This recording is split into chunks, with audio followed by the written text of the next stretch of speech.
Hermanos, cuando adoptamos una religión, sea cual sea, muchas veces adoptamos esa religión porque tenemos necesidad de algo o de alguien y fácilmente pues buscamos, ¿verdad? Decimos a un poder superior, buscamos a un ser más grande que nosotros. Pero en lo que a mí se refiere, yo recuerdo, hermanos, que uno se acercaba a Dios porque uno quería favores. Casi siempre necesitas algo, ve a la iglesia, ¿verdad? Y ciertamente se proclama una verdad, ¿verdad? De que pues se supone que en la iglesia debería estar Dios, ¿verdad? Para que Él ayude. Pero pocas veces, hermanos, nace en nosotros mismos o nace el querer acercarse a una iglesia para ser instruidos, ¿verdad? Muchas veces nos acercamos a Dios para hacer peticiones, pero la manera de Dios es que Él dice, acércate más para oír, para instruirte, para guiarte, que de lo demás yo me encargo. Pero resulta que a veces ese tipo de instrucción o la forma o la manera en que Dios instruye, a lo mejor no es la que nosotros quisiéramos escuchar. La instrucción que Dios nos da a veces es dura. Y como portadores de la palabra de Dios, hermanos, los predicadores, tenemos que enseñar eso. El tema del día de hoy no es algo agradable. Si algunos se han tomado el tiempo de leer el capítulo que seguiría, ¿verdad? Usted se va a dar cuenta. Ahí en Isaías 3, para empezar del 1 al 8, en este capítulo tenemos las razones de la caída del pueblo de los judíos, en el caso particular de Judá. Dice del 3 del 1 al 8. Y lo leemos alternadamente. Porque he aquí que el Señor Jehová de los ejércitos quita de Jerusalén y de Judá al sustentador y al fuerte, todo sustento de pan y todo socorro de agua.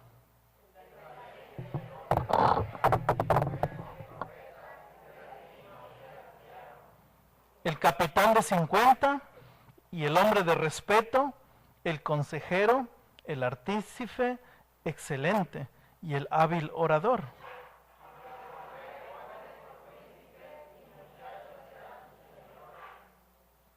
Y el pueblo se hará violencia unos a otros, cada cual contra su vecino, el joven se levantará contra el anciano y el villano contra el noble.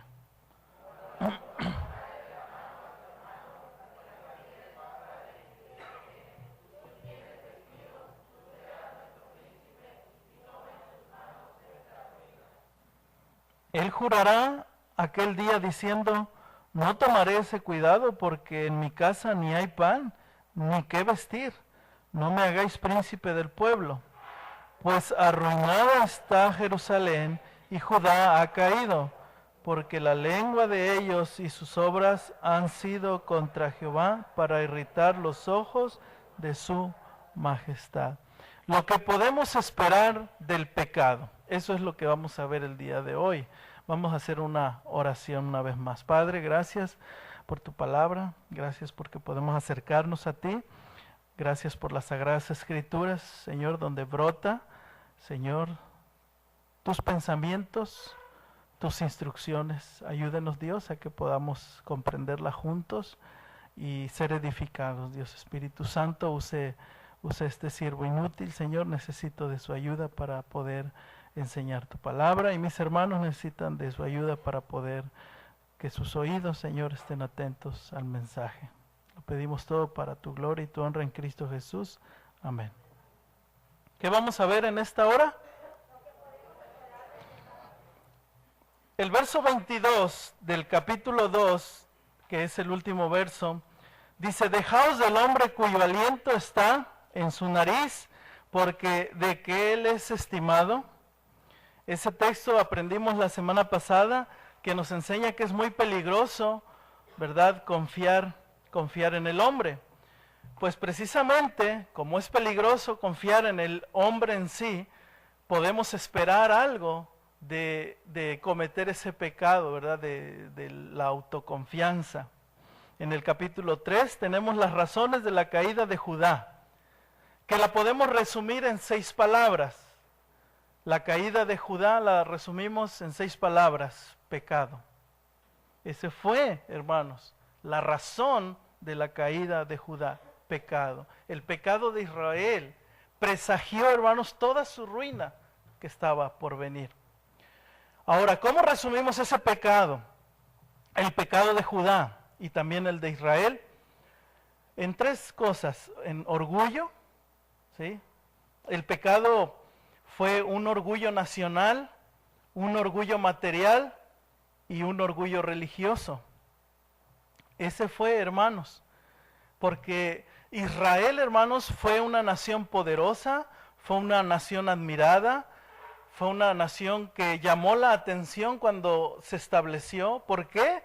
Porque como nación fue bendecida por Dios. Dios estableció ese pueblo, Dios le dio a Israel ese poderío como nación.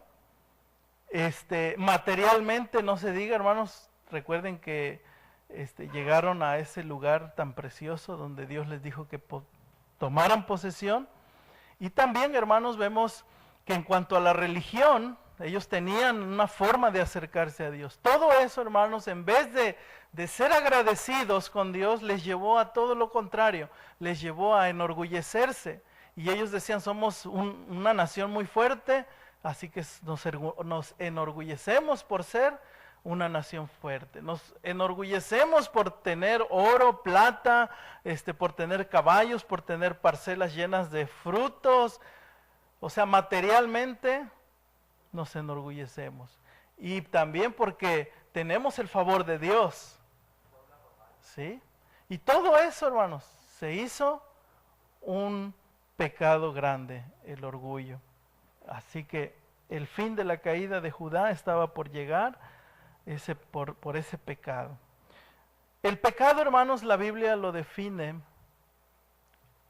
con 8 palabras en el Antiguo Testamento y 12 palabras en el Nuevo Testamento. Ahí vemos, hermanos, que si resumimos las 20 palabras del Antiguo con el Nuevo, quedaría así lo que es el pecado, la definición del pecado. Pecado es errar el blanco intencionalmente, es la maldad, la rebelión, la iniquidad, es el extraviarse, es la perversidad. El pecado es el andar errante, el ser impío, el ser criminal, es andar fuera de los caminos de Dios. El pecado es transgresión, ignorancia y ofensa. Todas esas palabras juntas definirían así al pecado en la Biblia. A veces lo resumimos en unas frases cortas. Pecado es infracción de ley, pecado es desobediencia, pecado es estar lejos de Dios, pecado es hacer las cosas que a Dios, que pensamos y que hacemos, que a Dios no le agradan. Por dar un resumen, ¿verdad? Pero viéndolo bíblicamente, hermanos, la Biblia define el pecado mucho más, así como lo he leído ahorita, ¿verdad? En esta parte de Isaías 3, el libro del profeta, encontramos 3 cosas que se puede esperar de personas y de individuos y de naciones cuando pecan deliberadamente en contra de Dios. Y están aquí las 3. El pecado número 1, eso es lo que vamos a ver hoy, el pecado número 1 cierra las puertas de la bendición. En segundo lugar, el pecado trae descaro al que lo practica. Y número 3, el pecado trae vergüenza. El pecado cierra la puerta de la bendición. el pecado trae el descaro y tercero, el pecado trae vergüenza. El primero, versículos del 1 al 8. El pecado cierra la puerta de bendición. Porque he aquí el Señor, dice el verso 1, he aquí el Señor Jehová de los ejércitos, quita de Jerusalén y de Judá al sustentador y al fuerte todo sustento de pan y todo socorro de agua. ¿Quién es la fuente de la bendición, hermanos? Dios. Dios. Y Dios, hermanos, cuando estableció la nación de Israel, antes que se dividiera en reino del norte, en reino del sur, Dios bendijo grandemente a esa nación. De hecho, los puso en la tierra que fluye, ¿qué?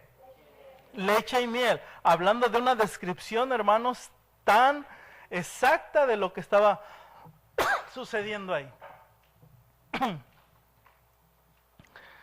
Pero aquí dice Dios que cerraría la compuerta. Todas las cosas básicas, hermanos, de lo que depende la vida es el pan y el agua.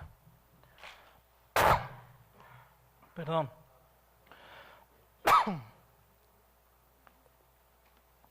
Está muy seco el clima, ¿verdad?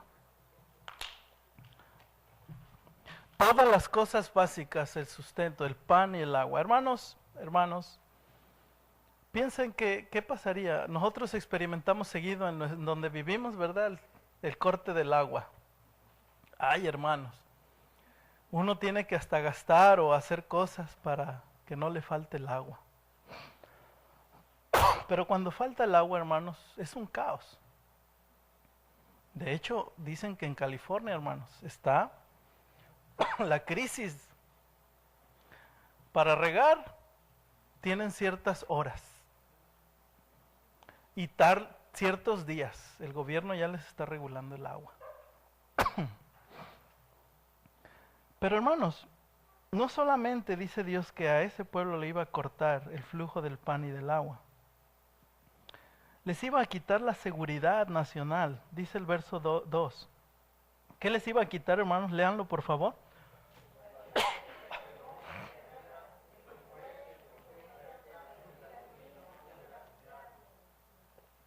Todo eso, hermanos, daba seguridad a Israel. El valiente, los soldados de guerra, el juez, el que diera buena justicia, el profeta, el que aseguraba si a veces tenían que ir a la guerra, los profetas decían, Dios dijo que sí vayan, Dios dice que no vayan, que Él los va a proteger. Entonces todo eso, hermanos, esa seguridad nacional la fue perdiendo Israel. Dios se las fue quitando. También la seguridad espiritual, el mensaje, dice el profeta, el adivino, el anciano. El adivino no está expresando, ¿sí?, del que adivina, sino hablando de las personas que estaban, hermanos, al servicio de Dios, pero no como adivinos de suertes, no, sino que les daban dirección de decir, hagan esto o hagan aquello. No es el adivino el que Dios prohíbe de la adivinación, de usar espíritus malos, ¿sí? No se dice que Josué sea divino. José, yo y Josué. José. Es el soñador, ¿sí? Ahí. Bueno. El capitán de 50, el hombre de respeto, el consejero, el artífice excelente y el hábil orador. Todo eso, hermanos, iba a cerrar la seguridad espiritual. Luego la paz familiar también se iba a cortar, ¿sí? El pueblo se hará violencia unos a otros, cada cual contra su vecino. El joven se levantará contra el anciano y el villano contra el noble. Cuando alguno tomare de la mano a su hermano de la familia de su padre y le dijere, tú tienes vestido, tú serás nuestro príncipe, y toma en tus manos esta ruina, él jurará aquel día diciendo, no tomaré ese cuidado, porque en mi casa ni hay pan, ni qué vestir, no me hagáis príncipe del pueblo. No iba a haber liderazgo, hermanos, no iba a haber dirección. Y luego en el versículo 8, hermano, dice, pues arruinada está Jerusalén y Judá ha caído, porque la lengua de ellos y sus obras han sido contra Jehová para irritar los ojos de su majestad. Arruinada, tambaleante, desmayarse, es como cuando, dice que es como cuando le dieron un derechazo en la barbilla, hermano, que empieza a tambalearse para caer. Esa es la descripción de esa palabra, hermanos. El pecado debilita, hermanos. La práctica del pecado debilita los cimientos, aún los más fuertes, si se practica el pecado con deliberación. E Israel, hermanos, lo hizo. Israel, hermanos, pecaba en contra del Dios que le había dado todo, en contra del Dios que les había advertido. Pecaban en contra, hermanos. Dice el mismo Dios, ¿qué es lo que provocaba en los ojos de Dios? Irritabilidad, hermanos. ¿Y qué piensa en usted? ¿Qué cosas le irritan a usted los ojos? El humo, la tierra, el jabón, cosas, ¿verdad?, que te irritan los ojos. Pensemos en la contaminación, ¿verdad? Andamos con los ojos rojos, o cuando estás en una alumbrada, el humo te irrita los ojos. Hermanos, dice Dios que todo lo que Israel estaba haciendo era la provocación, hermanos, de que los ojos de Dios le ardieran.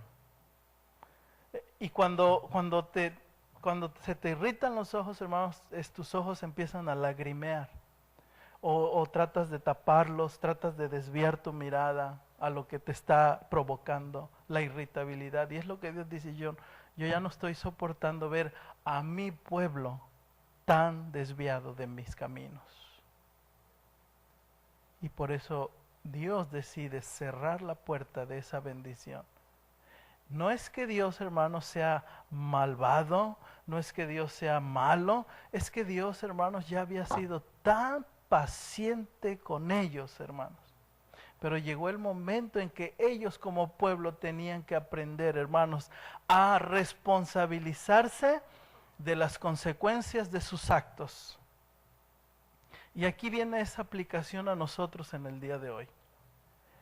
¿Qué cosas están cerrando la puerta, hermanos, de las bendiciones que Dios tiene para nosotros? La desobediencia la podemos tomar, hermanos, muy general, pero a veces en pecados específicos. No esperemos algo bueno si nuestra constante es la vida de pecado, hermanos. No esperemos algo bueno si nuestra constante es una vida llena de pecado. Usted no puede esperar buenas cosas, hermanos, porque dicen Romanos, el que siembra para la carne cosechará corrupción, cosechará muerte. El que siembra para la carne, el que siembra para el mal, el que su mente constantemente esté pensando en el mal. Muchas veces, hermanos, el mal llega porque en la constante de estar practicando un pecado, el mal llega, hermanos, a base de las consecuencias de ese pecado. ¿Sí? Y pensemos así, hermanos, en algo práctico. ¿Qué será del alcohólico que practicó toda su vida su pecado fue el vicio del alcohol? ¿Qué será si tiene 40 años tomando alcohol, echándole, hermanos, ácido a su hígado? Le va a caer un cáncer de cirrosis, ¿verdad? Y se le deshará el hígado. Y ahí él tiene que enfrentar, ¿qué? Las consecuencias de sus actos. Él tiene que serse responsable de las consecuencias de sus actos. Pero cuando lo vemos, hermanos, y cuando está ahí arrojando, ¿verdad?, el hígado por la boca, que lo está arrojando, porque eso es lo que le pasó a familiares, hermanos, que echaban pedazos de hígado, hermanos. Y decíamos, oh Dios, ten misericordia de él. Oh Dios, ¿por qué eres tan malo con él? Y Dios nos dice, él está recibiendo, está haciéndose responsable de haber violado mis mandamientos.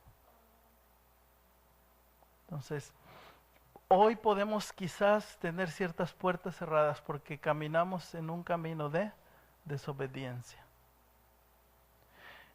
Entonces, no esperemos algo bueno si nuestra constante es la práctica pecaminosa. Israel, lo estamos leyendo. Dios dice, les voy a cortar la provisión y les voy a quitar todo, porque están en constante desobediencia.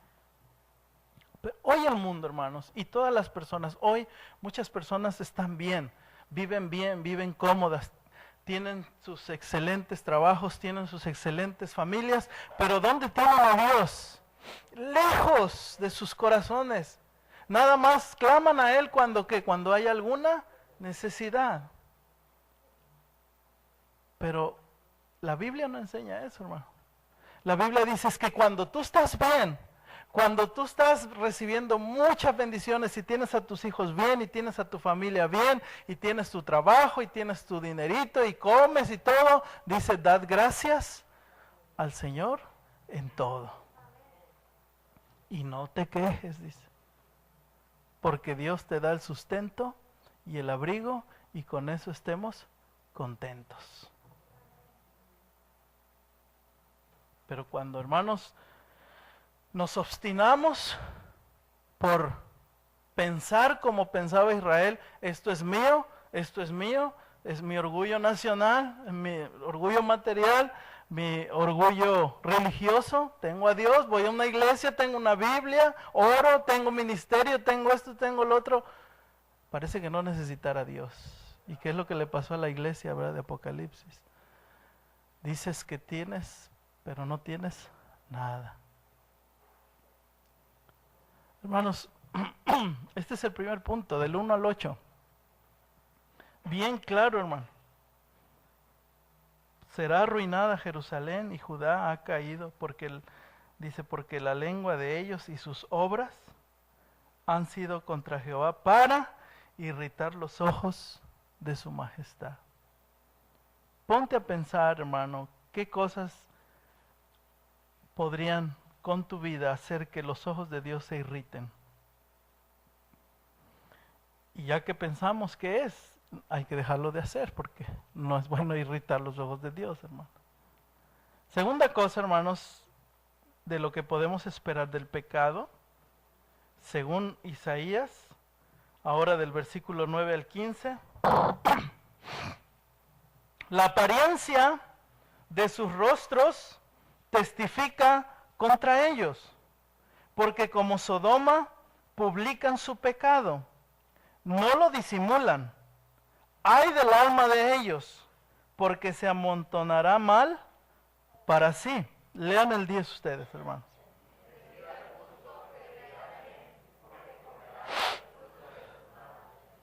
Ay del impío, mal le irá, porque según las obras de sus manos le será pagado.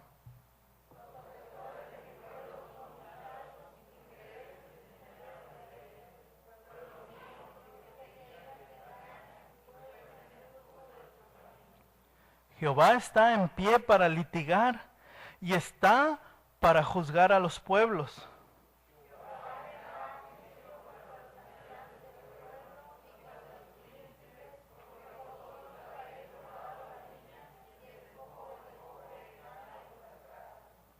¿Qué pensáis vosotros, que majáis mi pueblo y moléis las caras de los pobres? Dice el Señor Jehová de los ejércitos. La segunda cosa es que el pecado practicado trae consigo el descaro, hermanos. Y el Señor lo dice, los rostros del pecado. La apariencia de sus rostros testifica contra ellos. O sea que el pecado ya se les miraba hasta en la cara, hermanos. Bastaba verlos y decir, este anda en pecado. Anda haciendo lo malo. Es más, Proverbios 10:4 dice, el malo, por la altivez de su rostro, no busca a Dios. No hay Dios en ninguno de sus pensamientos. Y luego dice Dios y pone un ejemplo, porque como Sodoma publican su pecado.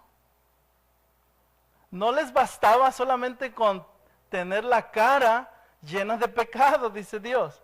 No, sino como Sodoma lo publican. Si Sodoma y Gomorra, hermanos, hubiese habido televisoras en aquellos tiempos, iban a hacer telenovelas de toda su suciedad. Y iban a estar pasándolas día y noche.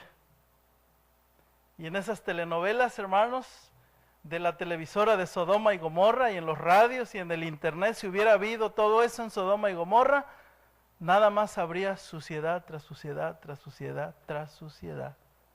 Porque a Sodoma y a Gomorra no le importaba, hermanos, que se hiciera público el pecado de ellos. Tan público era y tan podrido estaba la condición sucia de Sodoma y Gomorra, que dice que el hedor de la maldad llegaba hasta la presencia de Dios.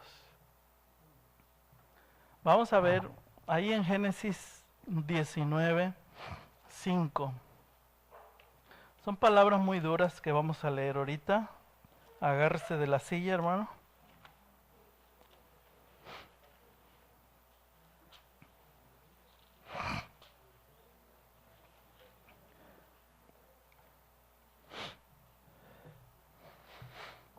Todos los hombres de Sodoma y de Gomorra se reunieron en la casa de Lot, en el versículo 5, Génesis 19:5, dice, y llamaron a Lot, ¿y qué le dijeron? ¿Dónde están los varones que vinieron a ti esta noche? Sácalos para que los conozcamos. Entonces Lot salió a ellos a la puerta y cerró la puerta tras sí. Y dijo, les ruego, hermanos míos, que no hagáis tal maldad.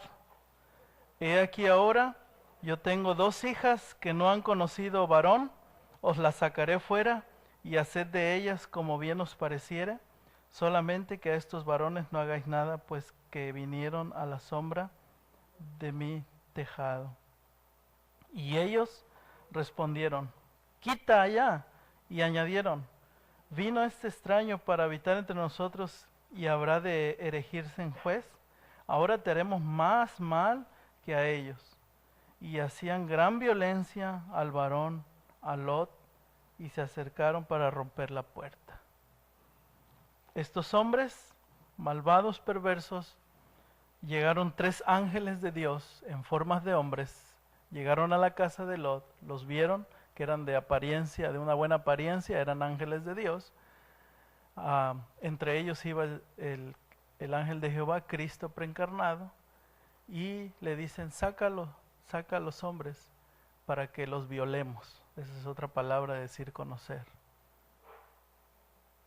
Y dice, no, aquí tengo hijas. No queremos tus hijas, queremos a esos hombres. Qué perversidad, hermanos. Y se había reunido toda la ciudad, hermano. Dice que desde el más pequeño, esto hablaba de niños chiquitos que ya se les había enseñado que eso no era malo.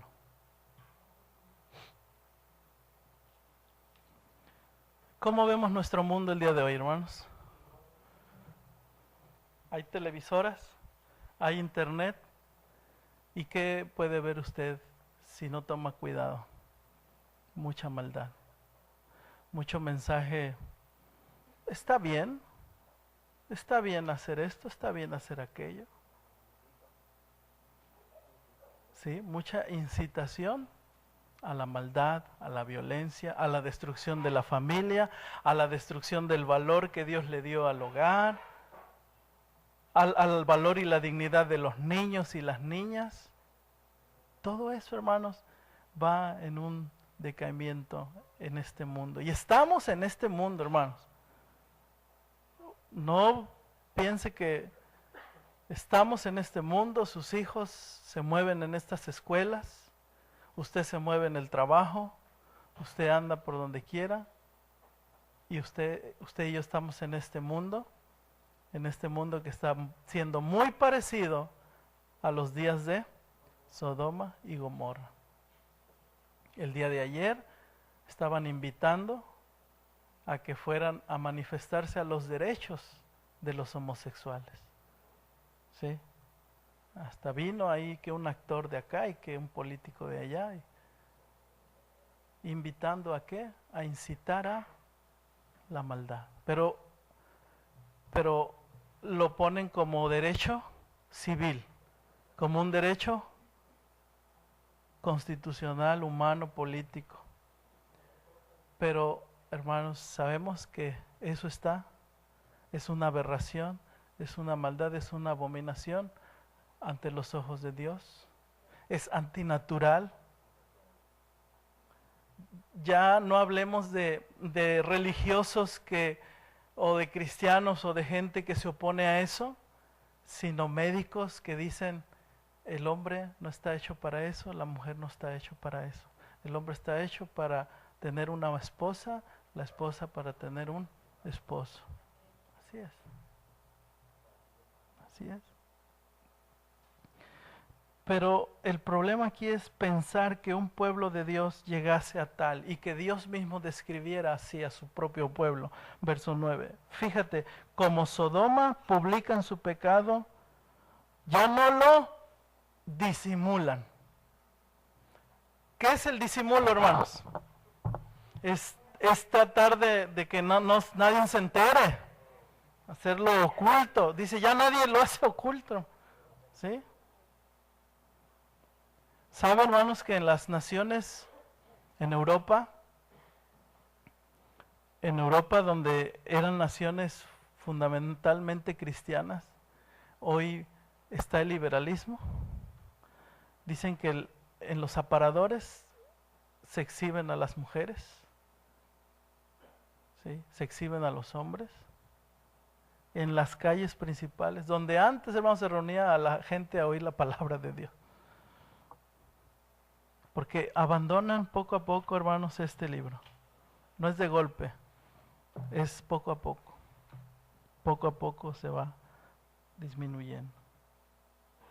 Dice el versículo 10, decida al justo que le irá bien, porque comerá de los frutos de sus manos. ¿Es una verdad este texto, hermanos? El verso 10 es una verdad. Sí es una verdad, porque dice Dios, díganle al justo que le irá bien, porque comerá de los frutos de sus manos. El punto es que este texto está en medio de ¿qué? De puras cosas negativas. Entonces, la clave está, hermanos, en el versículo 8, dice, porque la lengua de ellos y sus obras han sido contra Jehová. ¿Qué decían los falsos profetas? Están bien. Están bien, no es malo, están bien lo que están haciendo. ¿Qué dice el verso 11? Ay del impío, mal le irá, porque según las obras de sus manos le será pagado. El justo, ¿qué va a recibir del fruto de sus manos? La bendición, le irá bien, pero dice, ay del impío, porque lo que hagan sus obras, ¿sí? Le va a ser pagado y le irá mal.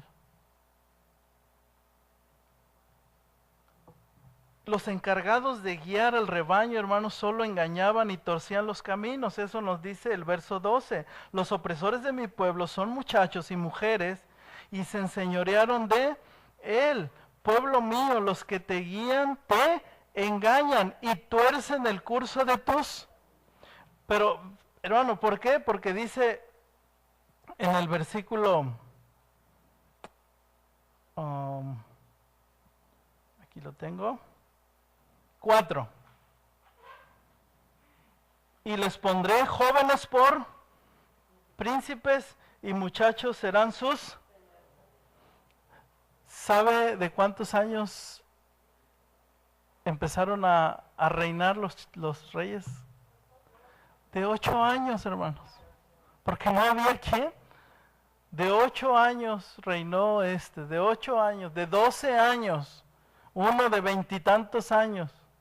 Es más, Salomón dice, yo soy muy chamaco, yo no sé, Dios tienes que ayudarme porque yo soy muy muchacho, no sé.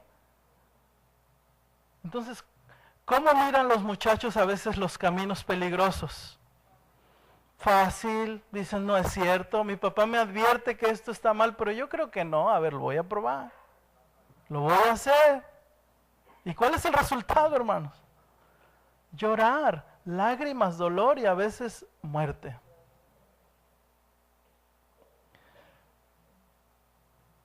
Así que el peor descaro es, creo que decirle al pecador que es justo y que le va a ir bien.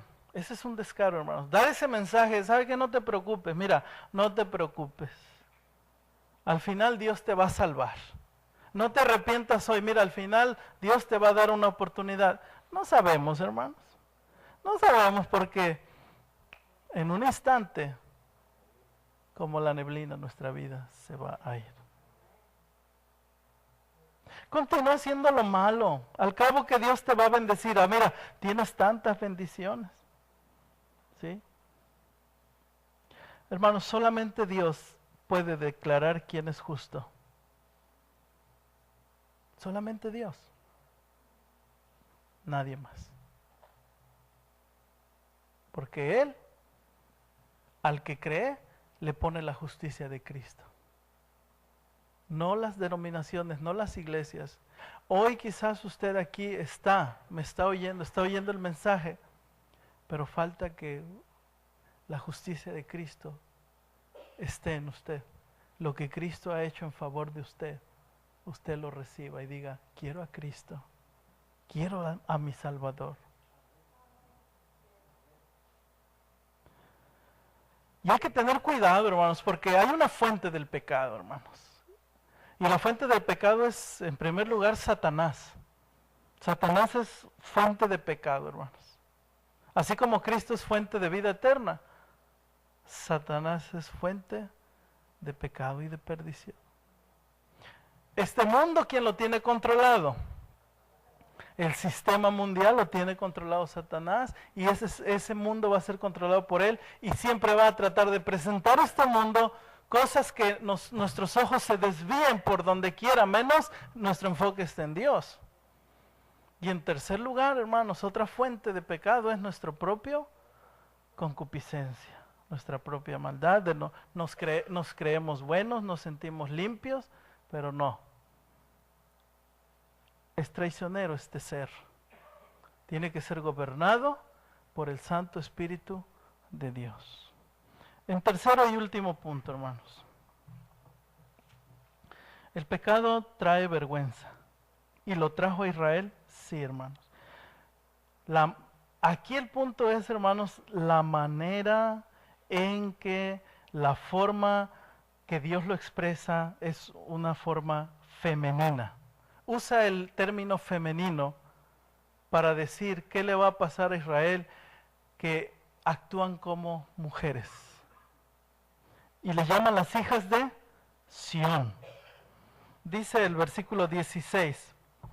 Asimismo dice Jehová, por cuanto las hijas de Sión se ensorbecen y andan como con cuello erguido y con ojos desvergonzados, cuando van danzando y haciendo son con los pies. Por tanto, el Señor raerá la cabeza de las hijas de Sión y Jehová descubrirá sus vergüenzas.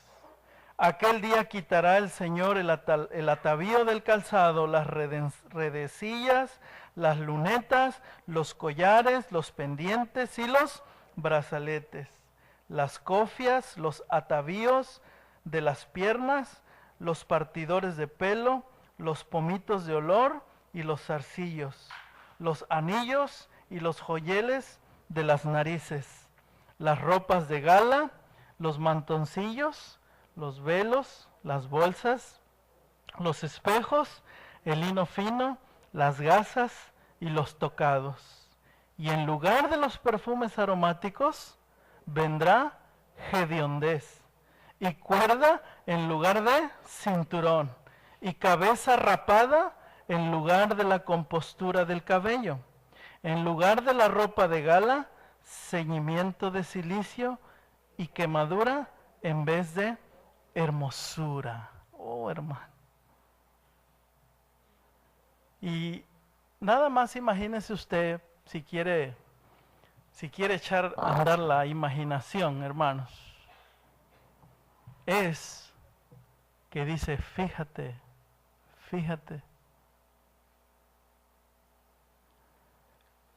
imagínate a una gran modelo de París, Francia, con las mejores vestiduras de gala. Así se creen y así se sienten las hijas de Sión.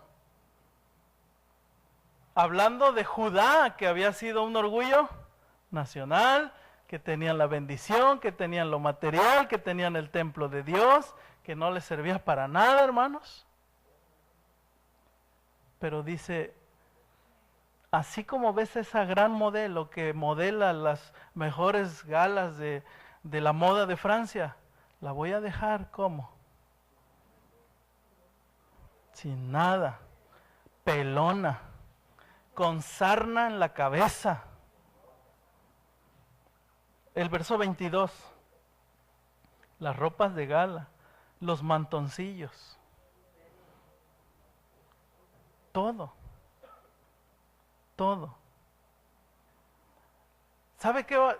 Si la vieron con vestidos de seda allá modelando en Francia, la van a ver con un costal de papas, nomás con unos hoyos, y en vez de cuerdas, un mecate. Y si la vieron muy perfumada allá, mírenla, toda hedionda, dice.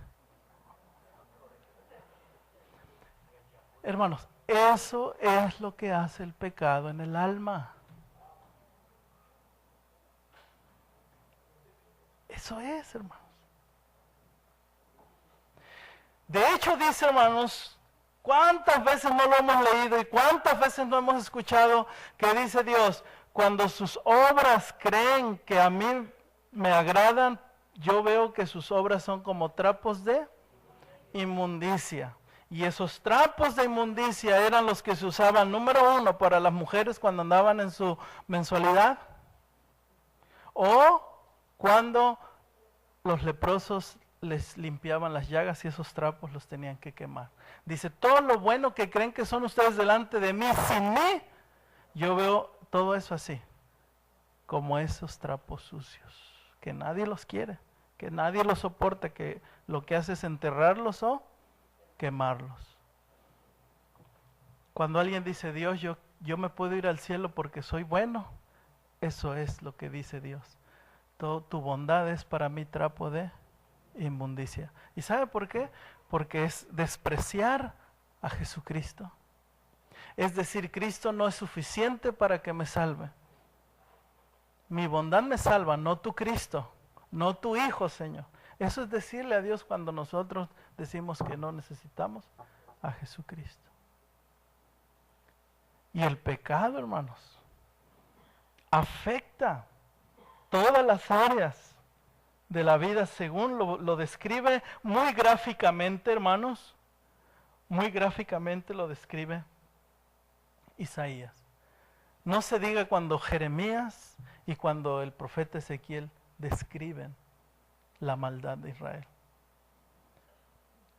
Hay textos, hay porciones bien fuertes, hermanos, que dices, ¿cómo es posible, verdad, que estos profetas estén describiendo la maldad de Israel, cómo la ve Dios? Cuando lleguemos por ahí van a ver, se va a sorprender usted. Hermanos, el pecado afecta el destino, la voluntad, afecta el cuerpo y afecta a otros. Acuérdense del hijo pródigo. El hijo pródigo, aquel que dice, Señor, papá, dame mi herencia, lo que me corresponde, porque él quería hacer su propia voluntad. Dice que anduvo, se gastó, malgastó todo lo que le habían heredado, terminó en un chiquero queriendo comer la comida de los puercos.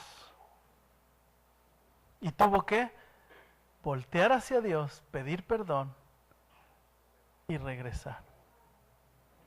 Israel es lo que tenía que hacer.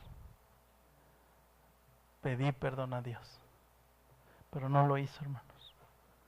Así que, hermanos, ¿qué podemos esperar del pecado? ¿Algo bueno? No, ya nos lo dijo Isaías. No podemos esperar. ¿Qué aprendemos, hermanos? Muchas cosas. Espero que Dios nos haya hablado. Vamos a hacer una oración. Incline su rostro. Vamos a orar, a pedir a Dios a que Él nos guíe. En primer lugar, quiero invitarle a usted que si no tiene a Jesucristo en su corazón, que usted necesita la salvación en Jesucristo, y le voy a pedir a alguna de mis hermanos estén pendientes para poder hablar con alguien. Pero yo quiero invitarle así con sus ojos cerrados, guardando silencio, en que haga esa reflexión. ¿Qué si hoy es tu último día aquí en la tierra y tienes que llegar y dar cuentas a Dios? ¿Qué le vas a decir? ¿Que te deje entrar? ¿Por qué? Dirá Dios. ¿Por qué debo de dejar entrar? A lo mejor no sabes y quieres en esta hora rendir tu vida a Jesucristo. Pues Jesucristo es la puerta abierta. Jesucristo es la entrada a la gloria. Así con sus ojos cerrados, quiero invitarle a que reciba a Cristo. ¿Qué tienes que hacer? Orar a Dios. A ese Dios del que hemos estado hablando, el que está aquí, que quiere tratar contigo. Dile así, haz esta oración, dile, Señor Dios, perdóname. Yo no puedo salvarme, no tengo una justicia que llene tus estatutos. Yo quiero a Cristo, que vivió y pagó por mí en la cruz. Hoy quiero creer en Cristo. Quiero poner toda mi fe, toda mi confianza en Jesucristo. Ven a mi vida, Dios. Te necesito. ¿Alguien ha orado de esta manera ahí en su lugar? Levante su mano. Si oraste de esta manera, Dios te bendiga. Alguien más que pidió a Cristo venir a su corazón. ¿Quién quiere a Cristo en su corazón? No se vaya sin Cristo. Hermanas, platiquen con mis dos hermanas. ¿Sí? Alguien más que quiere a Cristo. Hermanos, si Dios habló a tu corazón y ya eres creyente, y ya tienes a Jesús, pero hoy el Señor tocó una fibra, pues es momento de que hagas algo al respecto. Lo que te corresponde a ti, lo que le corresponde a Dios, déjaselo a Dios. Pero tú sabes, hermano. Señor, muchas gracias en esta hora por su palabra, por la bendición de abrir y de escudriñarla y de meditar en ella, Señor. Señor, despídanos de este lugar, mas nunca de su presencia, Señor, en Cristo Jesús. Amén. Que el Señor les bendiga, hermanos. Tengan buena semana, no olviden de orar por unos por otros.